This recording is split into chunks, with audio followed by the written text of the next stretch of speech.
Valgusjuhtimise anduri lülitiga fotolüliti on seade, mis võimaldab automaatselt reguleerida valgustust vastavalt ümbritsevale valgustasemele. Siin on mõned võimalikud kasutusalad ja funktsioonid.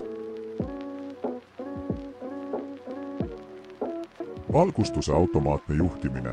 Fotolüliti tuvastab ümbritseva valgustatuse taseme ja reguleerib vastavalt sellele valgustust. Näiteks võib see sisse lülitada tänavalgustuse pimedas ja välja lülitada päeva alguses, mis aitab säästa energiat. Ohutusvalgustus. Fotolülitiga varustatud valgusjuhtimise andurid võivad olla kasulikud ka ohutusvalgustuse korral.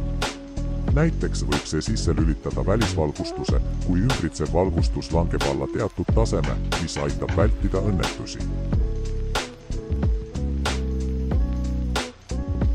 Koduse automaatika. Fotolüliti saab integreerida koduse automaatikasüsteemiga, mis võimaldab reguleerida erinevaid valgusteid vastavalt päeva-öötsüklile või kasutaja eelistustele.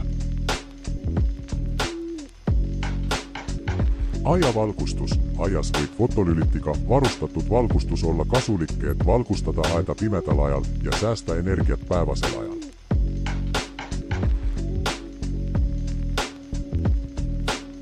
Reklaamivalgustus. Fotolülitiga varustatud valgustus võib olla kasulik ka reklaamides või välireklaamides, mis võimaldab reklaame sisse lülitada ainult siis, kui ümbritsev valgustus on piisavalt madal.